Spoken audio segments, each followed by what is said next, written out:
ജീവിതത്തിൽ മാറ്റങ്ങൾ വരുമ്പോഴും എന്തുകൊണ്ട് നിങ്ങളിലെ അസ്വസ്ഥതയും സംഘർഷവും തുടരുന്നു? ഇതാണ് നമ്മൾ ഇന്ന് ചർച്ച ചെയ്യുന്ന വിഷയം. പറയുന്നത് ഇങ്ങനെയാണ്: awareness evolution deepens inner clarity and transforms human life. നമ്മളിന്ന് 6ാമത്തെ അധ്യായത്തിലേക്ക് കിടക്കുകയാണ്. അവബോധ നിലകളും ബോധപരിണാമവും എന്നുള്ളതാണ് ഈ അധ്യായത്തിന്റെ പേര്. അതിൽ ഇന്ന് നമ്മൾ അവതരിപ്പിക്കുന്നത് അവബോധ നിലകൾ ബോധ്യമാകേണ്ടുന്ന ആവശ്യകത. നമ്മൾ ചില ചോദ്യങ്ങളെയാണ് ഇവിടെ അഡ്രസ് ചെയ്യുന്നത്. മനുഷ്യൻ എന്തുകൊണ്ട് ഉള്ളിലെ സംഘർഷത്തിൽ ജീവിക്കുന്നു? എന്തുകൊണ്ട് സ്ഥിരമായ മാറ്റം ജീവിതത്തിൽ ഉണ്ടാകുന്നില്ല? എവിടെയാണ് യഥാർത്ഥ പരിവർത്തനം സംഭവിക്കേണ്ടത്? എന്തുകൊണ്ട് അവബോധ നിലകളെ മനസ്സിലാക്കുന്നത് പ്രധാനമാകുന്നു? അവബോധം ആഴപ്പെടുമ്പോൾ ജീവിതത്തിൽ എന്താണ് മാറുന്നത്? ഈ ചോദ്യങ്ങൾക്ക് നമുക്ക് ഇന്ന് ഉത്തരം കണ്ടെത്താൻ ശ്രമിക്കും. ഏവർക്കും നമസ്കാരം. ശുഭകരമാകട്ടെ ഈ ദിനം, സന്തോഷകരമാവട്ടെ, സൗഖ്യകരമാകട്ടെ. അനുഭവങ്ങളും അനുഭൂതികളും നമ്മെ ഏവരെയും നയിക്കുമാറാകട്ടെ. ജീവിതമാറ്റം നമ്മുടെ പ്രധാനപ്പെട്ട ഒരു ആവശ്യമാണല്ലോ. അപ്പോ ജീവിതമാറ്റത്തിന് നമ്മൾ ആത്മാവിന്റെ യാത്രയ്ക്കുള്ള പാത്രം, അതാണ് ആത്മയാനം. ആത്മയാനത്തെ എങ്ങനെ ഉപയോഗിക്കുന്നു എന്നുള്ളതും എന്തുകൊണ്ട് ഉപയോഗിക്കുന്നു എന്നുള്ളതൊക്കെയാണ് നമ്മൾ കഴിഞ്ഞ ദിവസങ്ങളിലെല്ലാം സംസാരിച്ചത്. അപ്പോ ഈ പരിവർത്തനം ഉണ്ടാകണമെങ്കിൽ, നമ്മുടെ ബോധപരിവർത്തനം ഉണ്ടാകണമെങ്കിൽ, പ്രാണന്റെ പരിവർത്തനം ഉണ്ടാകണമെങ്കിൽ നമ്മൾ ഏതെല്ലാം ഘട്ടങ്ങളിലൂടെയാണ് കടന്നു പോകേണ്ടത് എന്നുള്ളതിനെ കുറിച്ച് ആണ് നമ്മൾ ഈ ഒരു അധ്യായത്തിൽ പരിശോധിക്കുന്നത്. അപ്പോ നമ്മൾ ഏത് ഘട്ടങ്ങളിലൂടെ കടന്നു പോകുന്നു എന്നുള്ളത് നമ്മളെ അവയർനെസ് എന്നാണ് വിളിക്കുന്നത്, അവബോധം. നമ്മൾ എത്രത്തോളം അവബോധിതരാകുന്നുവോ, നമുക്ക് എത്രത്തോളം ഇക്കാര്യത്തെക്കുറിച്ച് ബോധ്യം വരുന്നതിനനുസരിച്ച് നമ്മളിൽ ഈ പരിവർത്തനം ഉണ്ടാകും, ബോധത്തിന്റെ പരിണാമം ഉണ്ടാകും എന്നുള്ളതാണ്. അപ്പൊ ആ അവബോധത്തിന്റെ നിലകളെ കുറിച്ചാണ് നമ്മൾ ഇന്ന് ഇവിടെ ചർച്ച ചെയ്യുന്നത്. അപ്പോ മനുഷ്യന് ഈ പരിവർത്തനത്തിന്റെ പല പാതകളിൽ കൂടെ കടന്നു പോകും, അല്ലെ? ജീവിതത്തിൽ ഇപ്പൊ ചെറിയ കാലത്ത് ഉണ്ടാവുന്ന ഒരു അവസ്ഥയല്ല യൗവനത്തിലുണ്ടാവും, യൗവനത്തിലുണ്ടാവുന്നതല്ല ഗാർഹസ്ഥ്യത്തിന്റെ ഒരു അവസ്ഥയിലുണ്ടാവും, വാർദ്ധക്യത്തിലെത്തുമ്പോൾ വീണ്ടും മാറും. നമ്മൾ പല മാറ്റങ്ങളിലൂടെ കടന്നു പോകുന്നുണ്ട്.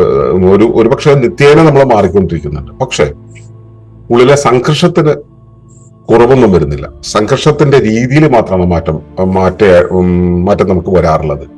അപ്പോ ഇതിലെ ഒരു പ്രധാന കാരണം എന്ന് പറയുന്നത്, ഈ സംഘർഷത്തിന്റെ ഏറ്റവും പ്രധാനപ്പെട്ട കാരണം എന്ന് വെച്ചാൽ ക്ലാരിറ്റി ഇല്ലായ്കയാണ്, കൺഫ്യൂഷൻ, ആശയക്കുഴപ്പം. ഇതാണോ വേണ്ടത്, അതാണോ വേണ്ടതെന്ന് അറിയായികയുടെ ഒരു പ്രശ്നമുണ്ട്. പിന്നെ ശ്രദ്ധയില്ലാത്ത ജീവിതം. നമ്മുടെ ജീവിതത്തിൽ പ്രത്യേകിച്ചും ആധുനിക തലമുറയിലുള്ള ആളുകളുടെ ഒക്കെ ഒരു പ്രശ്നമാണ്. അവരുടെ ശ്രദ്ധ മുഴുവൻ ചില പ്രത്യേക ഉപകരണങ്ങളിലേക്ക്, മൊബൈലിലേക്ക് അല്ലെങ്കിൽ ചില ബന്ധങ്ങളിലേക്ക് മാത്രമായിട്ട് ചുരുങ്ങും. പണ്ടുകാലത്തും ഈ ഉപകരണങ്ങൾ ഇല്ലാതിരുന്ന കാലത്തും യൗവനത്തിലുള്ള ആളുകളുടെ ശ്രദ്ധ എന്ന് വെച്ചാൽ അവർക്ക് താല്പര്യമുള്ള ഒരു ഏരിയ ഉണ്ട്. ജീവിതത്തിന്റെ എല്ലാ മേഖലകളും അവർ ശ്രദ്ധിക്കില്ല. പകരം തന്റെ ഇണയാകാൻ യോഗ്യരായിട്ടുള്ള എതിർലിംഗത്തിലുള്ള ആളുകൾ, അതുപോലെ തന്റെ കൂട്ടുകാര്, തന്റെ ആ പ്രായത്തിലുള്ള ആളുകൾ ഇടപെടുന്ന ചില പ്രത്യേക മേഖലകൾ, സിനിമ, ഫാഷൻ തുടങ്ങിയ കാര്യങ്ങൾ, ഇതിൽ ഫോക്കസ്ഡ് ആവുന്ന സമയത്ത് ശ്രദ്ധിക്കേണ്ട ജീവിതത്തിന്റെ കാര്യങ്ങളിൽ പലതിലും ഒരു ക്രമവും ഉണ്ടാവില്ല. ചിട്ടയില്ലാതെ ജീവിക്കുന്ന സമയത്ത് സ്വാഭാവികമായിട്ടും ജീവിതത്തിലെ പല കാര്യങ്ങളും തേടി നേടേണ്ടി വരും. അപ്പൊ നമ്മൾ സ്ഥിരം പറയാറുണ്ട്, കടുക് വെക്കുന്നിടത്ത് കടുക് വെക്കണം. കടുക് വെക്കുന്നിടത്തു നിന്നും അത് എടുത്തു കഴിഞ്ഞാൽ, ഉപയോഗിച്ചു കഴിഞ്ഞാൽ വീണ്ടും അവിടെ തന്നെ വെക്കുമ്പോൾ അടുത്ത തവണ ചീനച്ചട്ടിയിൽ എണ്ണ ഒഴിച്ച ശേഷം കടുകിടാനായിട്ട് കൈ പോകുമ്പോൾ കുപ്പി അവിടെ തന്നെ ഉണ്ടാവും. അതിൽ നിന്ന് കടുകെടുത്ത് അവിടെ തന്നെ ഇട്ട് തിരിച്ചു വെക്കുന്നു. ആ കുപ്പി അവിടെ ഇല്ലെങ്കിൽ ആ നേരത്തെ ടെൻഷൻ ഒന്ന് ആലോചിച്ച് നോക്കൂ. എണ്ണ കരിഞ്ഞു പോവുകയാണ്, മറ്റുള്ള തീ കത്തിക്കൊണ്ടിരിക്കുകയാണ്, നമുക്ക് പെട്ടെന്ന് ഇത് കുറയ്ക്കാൻ കഴിയില്ല. അതിനകത്തേക്ക് ഇട്ടിട്ടുള്ള കാര്യങ്ങൾ അല്ലെങ്കിൽ അകത്തേക്ക് ഇടാനായിട്ട് ഉപയോഗിച്ചിട്ടുള്ള കാര്യങ്ങളെല്ലാം തന്നെ താറുമാറായി പോകും. നമ്മൾ ആ ഒരു നമ്മുടെ കൺട്രോളിൽ നിന്നും അത് മാറിപ്പോകും. കടുകിന്റെ ആ ഒരു ലഭ്യതയില്ലായിക, ആ പൊസിഷനിൽ അതവിടെ ഇല്ലാത്തത് കൊണ്ട് തന്നെ നമ്മൾ കുറച്ചു നേരത്തേക്ക് തേടുന്നതിന്റെ വല്ലാത്ത ആശയക്കുഴപ്പത്തിലായിത്തീരും. അത്ര നേരം പോകുന്നു, അത്ര സമയം നമ്മൾ ടെൻഷൻ ആകുന്നു. അതിനനുസരിച്ച് അതിന്റെ തുടർച്ച വൈകുന്നേരം വരെ ചിലപ്പോൾ ചെന്നു വരും. കടുകില്ലാത്തതിന്റെ പ്രശ്നമല്ല, കടുക് വെച്ചെടുത്ത് കാണാത്തതിന്റെ പ്രശ്നം. ഇത് ചെറിയൊരു പ്രശ്നമാണ്, വളരെ ചെറിയൊരു പ്രശ്നമാണ്. പക്ഷെ ഇതുപോലെ ജീവിതത്തിലെ ഓരോ കാര്യങ്ങളും, നമ്മളൊരു വസ്ത്രം നാളെ ഇടാമെന്ന് കരുതി ഇടുന്നു, ഇടുന്നത് എവിടെയാണെന്ന് നമുക്ക് ഓർമ്മയില്ല. എന്തിന്? സ്ഥിരം ഉള്ള ഒരു തകരാറാണ്. വാഹനം മുറ്റത്ത് വെച്ചിട്ട് അകത്തേക്ക് കയറും, തിരിച്ചിറങ്ങുന്ന സമയത്ത് ഈ താക്കോൽ എവിടെ വെച്ചു എന്ന് അറിയില്ല. അപ്പൊ ഇതൊക്കെ ഉണ്ടാകുന്നതിന്റെ പ്രത്യേക കാരണം എന്ന് വെച്ചാൽ ശ്രദ്ധയില്ലായ്കയാണ്. ആബ്സെൻസ് ഓഫ് മൈൻഡ് ഉണ്ടല്ലോ, പ്രസൻസ് ഓഫ് മൈൻഡിന്റെ ഇല്ലായ്കയാണ്, അല്ലെങ്കിൽ ആബ്സെൻസ് ഓഫ് മൈൻഡിന്റെ കാരണം. ആ മൈൻഡ് ആബ്സെന്റ് ആവുന്നു, അപ്പോൾ അശ്രദ്ധമായി ജീവിക്കുന്നു. അശ്രദ്ധമായി ജീവിക്കുമ്പോൾ ജീവിതത്തിലെ ഓരോ കാര്യങ്ങളും പുതുതായി നമ്മൾ ചെയ്യേണ്ടി വരും. പുതുതായി ചെയ്യുന്ന വെച്ചാൽ ആദ്യം മുതൽ ക്രിയേറ്റ് ചെയ്യുന്ന സമയത്ത് അതിന്റെ സംഘർഷങ്ങൾ നമ്മൾ ഉള്ളിൽ കൊണ്ടു നടക്കും. സംഘർഷത്തിന് വേറെ എങ്ങും പോകണ്ട, ക്രമമില്ലായ്ക എന്ന് ഒറ്റ കാര്യമുണ്ടെങ്കിൽ തന്നെ സംഘർഷം ഇഷ്ടംപോലെ ഉണ്ടാവും. നമുക്ക് നമ്മൾ ചെയ്തുകൊണ്ടിരിക്കുന്ന കാര്യത്തിൽ സംഘർഷം ഇല്ലാതിരിക്കാൻ വേണ്ടിയായിരിക്കും നമ്മൾ ശ്രദ്ധയില്ലാതെ പോകുന്നത്. ശ്രദ്ധിക്കുമ്പോൾ വീണ്ടും വീണ്ടും വീണ്ടും അതിലേക്ക് മനസ്സ് പോകണമല്ലോ. അതിൽ നിന്ന് മടിച്ചിട്ട് നമ്മൾ മാറി നിൽക്കുമ്പോൾ ഇതെല്ലാം കൂടെ ചേർത്തിട്ട് ഒരു വലിയ സംഘർഷത്തിലേക്ക് പിന്നീട് ചെന്നിട്ടു. ഇത് നമ്മളെ കൊണ്ടെത്തിക്കുന്നത്, ഇതുപോലുള്ള പല കാര്യങ്ങളും നമ്മളെ കൊണ്ടെത്തിക്കുന്നത് വൈകാരിക ചാഞ്ചാട്ടത്തിലേക്കാണ്. വികാരങ്ങൾ നമ്മുടെ ഉള്ളിലുണ്ടാവും. വികാരങ്ങൾ എന്ന് പറയുന്നത് നമ്മുടെ മുന്നിൽ വരുന്ന കാര്യങ്ങളെ കാണുന്ന സമയത്ത് നമ്മുടെ ഉള്ളിൽ ഉണ്ടാവുന്ന ശാരീരിക കാലാവസ്ഥയാണ്. ശരീരത്തിന്റെ ഘടനാപരമായ പ്രവർത്തനപരമായ മാറ്റം ആണ്, അല്ലെങ്കിൽ പ്രവർത്തനപരമായ പുതിയൊരവസ്ഥയാണ്, കാലാവസ്ഥയാണ് നമ്മൾ വികാരം എന്ന് പറയുന്നത്. ഈ വികാരങ്ങൾ നിരന്തരം സ്വിങ് ആയിക്കൊണ്ടിരിക്കുന്ന ഒരവസ്ഥ. അതെന്ന് വെച്ചാൽ നമ്മൾ മുമ്പിൽ വരുന്ന ഒരു കാര്യത്തോട് കൃത്യമായിട്ട് എന്ത് നിലകൊള്ളണം എന്നുള്ള ശരീരത്തിന്റെ ബോധ്യത്തെ കൺഫ്യൂസ് ചെയ്ത് വെച്ചിട്ടുള്ളത് കൊണ്ടാണ്. തെറ്റായ ഭക്ഷണം, തെറ്റായ ജീവിത രീതി, തെറ്റായ ശീലങ്ങൾ എല്ലാം കൊണ്ട് നമുക്ക് ഈ വൈകാരിക ചാഞ്ചാട്ടങ്ങൾ ഉണ്ടാവും.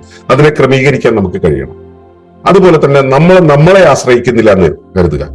നമുക്ക് ഏത് കാര്യത്തിനും മറ്റൊരാളെ ആശ്രയിക്കേണ്ടി വരും. അയാളുടെ അവൈലബിലിറ്റിയുടെ കുറവില്, അല്ലെങ്കിൽ അയാളെ ഇപ്പോ നമ്മളെ സെർവ് ചെയ്യാൻ പറ്റാത്തൊരവസ്ഥയിലാണെന്ന് വെച്ചാൽ നമ്മൾ ആകെ വാടിപ്പോകും. മൊത്തത്തിൽ ഈ കാര്യങ്ങളെ കുറിച്ചെല്ലാം ഉള്ള ബോധ്യമില്ലായ്ക തന്നെ, അവബോധത്തിന്റെ കുറവ് തന്നെ, എന്ത്, ഏത്, എപ്പോൾ, എവിടെ, എങ്ങനെ എന്നുള്ള ക്രമം, അച്ചടക്കം എന്നീ കാര്യങ്ങൾ നമുക്ക് ഇല്ലാതെ വന്നു കഴിഞ്ഞാൽ നമുക്ക് ഈ സംഘർഷത്തിന് മാറ്റം ഉണ്ടാവില്ല. അതിന്റെ അടിസ്ഥാന കാരണം എന്ന് പറയുന്നത് അവബോധമില്ലായ്കയാണ്. ഈ പറഞ്ഞ കാര്യങ്ങളെ കുറിച്ചെല്ലാമുള്ള അവബോധമില്ലായ്കയാണ്. ഈ അവബോധക്കുറവ് പരിഹരിക്കുകയാണ് ഇതിനുള്ള മാർഗം. നമ്മൾ അടുത്തൊരു ചോദ്യം ചോദിച്ചത് എന്തുകൊണ്ട് സ്ഥിരമായ മാറ്റം ജീവിതത്തിൽ ഉണ്ടാകുന്നില്ല എന്നുള്ളതാണ്. നമ്മൾ വരുത്തുന്ന മാറ്റങ്ങളെല്ലാം പെരിഫറലാണ് അല്ലെ. നമ്മുടെ ജീവിതത്തിൽ എപ്പോഴും നമ്മൾ മാറ്റങ്ങൾ കൊണ്ടുവരുന്നത് ഉപരിപ്ലവമായിട്ടാണ്.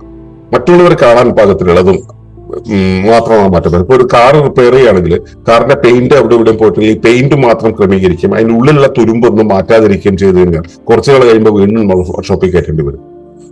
അപ്പൊ മാറ്റം ഉണ്ടാകുന്നില്ല, കാറിൽ മാറ്റം ഉണ്ടാകുന്നില്ല, അതിന്റെ ആ മേക്കപ്പ് മാത്രമേ മാറുന്നുള്ളൂ.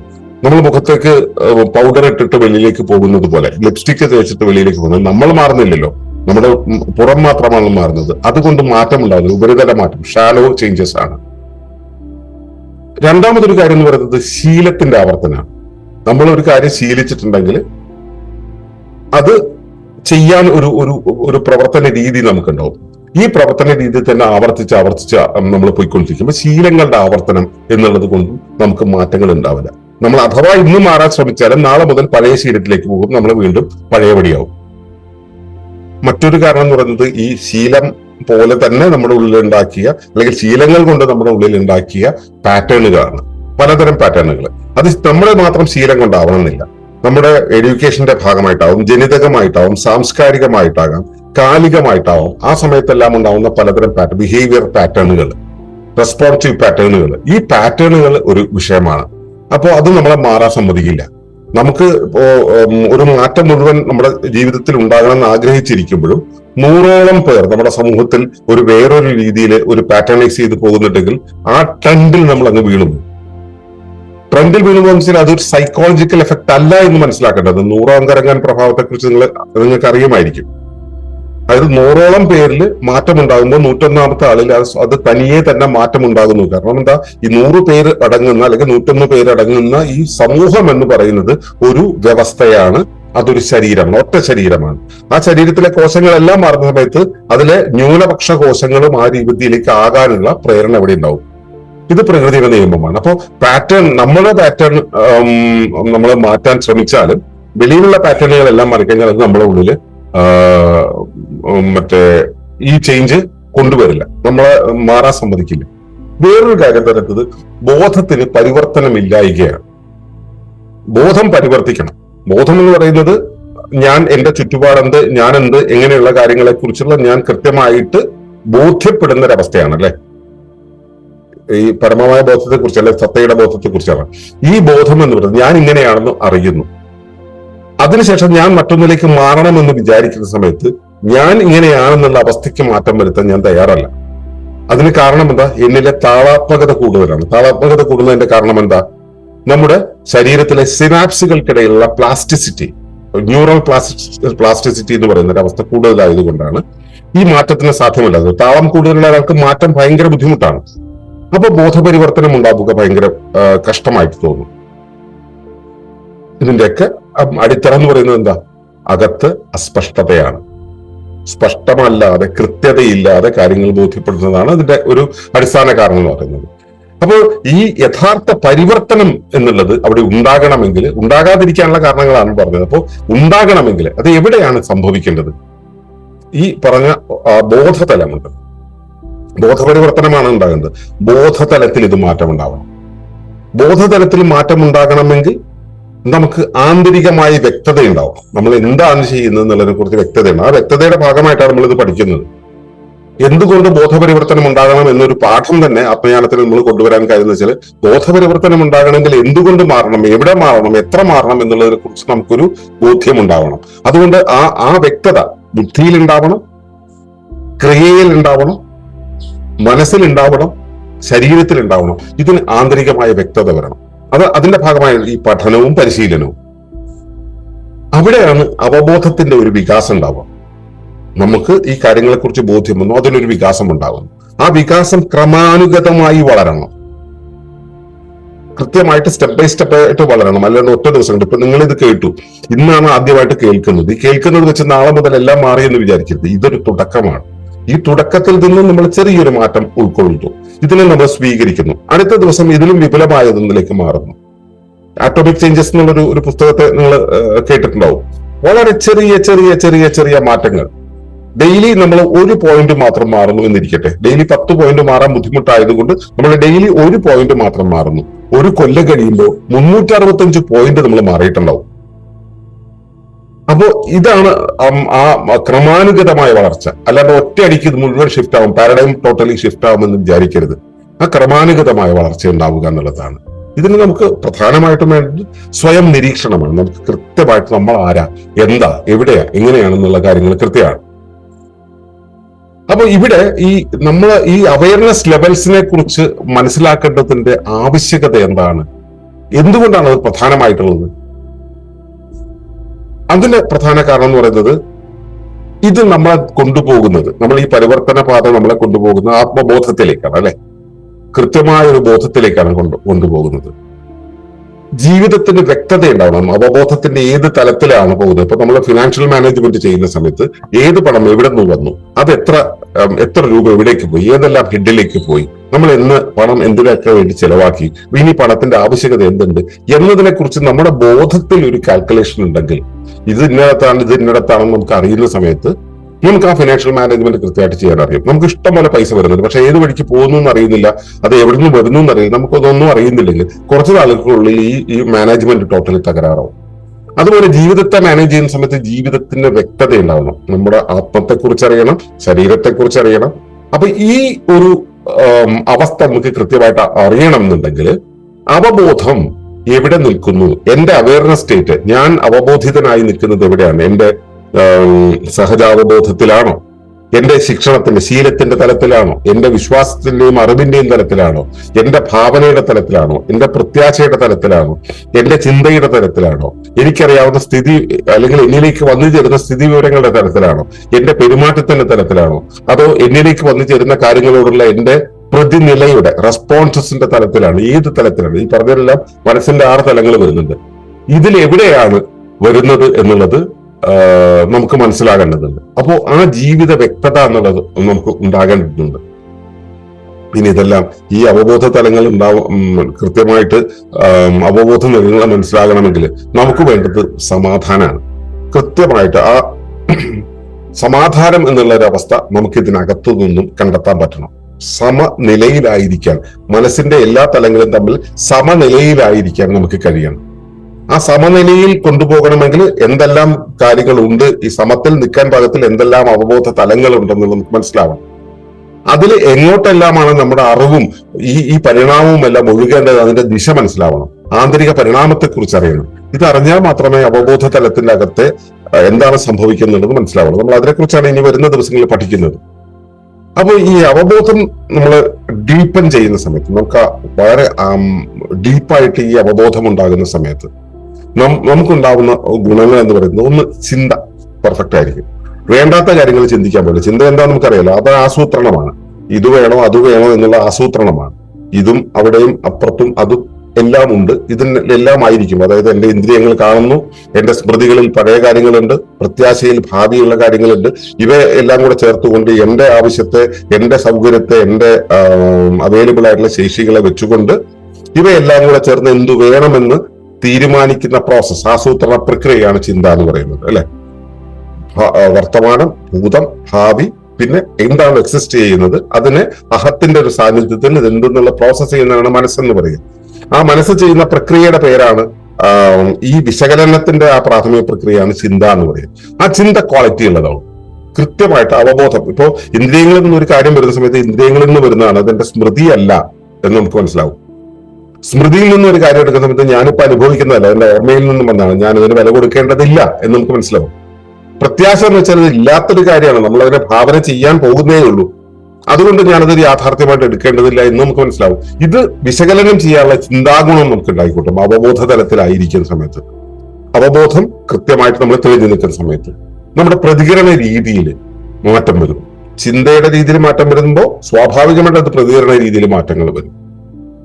നമ്മുടെ പ്രതികരണങ്ങൾ എങ്ങനെയാണോ മാറുന്നത് അതനുസരിച്ച് നമുക്ക് ചുറ്റുമുള്ള ബന്ധങ്ങളുണ്ടല്ലോ, ബന്ധങ്ങൾ മെച്ചപ്പെടും, ഗുണമേന്മയുണ്ടാവും.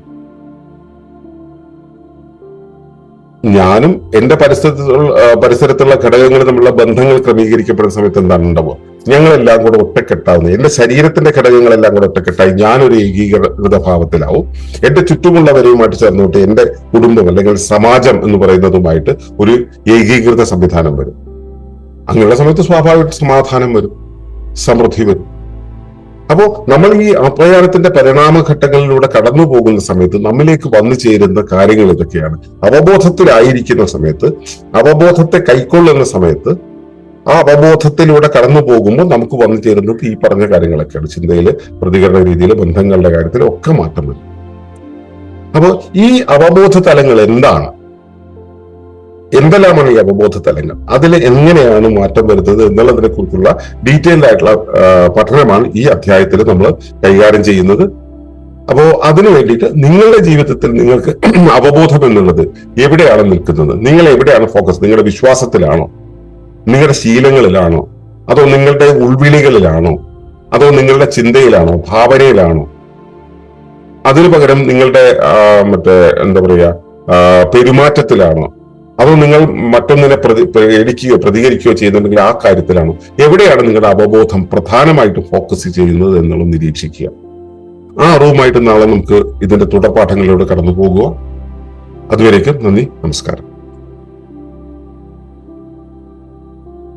തുടർന്ന് കാണുന്നതിന് മുമ്പായി ഈ വിഷയം ഇഷ്ടമായെങ്കിൽ ഒന്ന് ലൈക്ക് ചെയ്യുക, കമന്റ് ചെയ്യുക, ഷെയർ ചെയ്യുക. നിങ്ങൾ പ്രകൃതിയെ ഇഷ്ടപ്പെടുന്നുവെങ്കിൽ ഈ ചാനൽ ഒന്ന് സബ്സ്ക്രൈബ് ചെയ്യുക.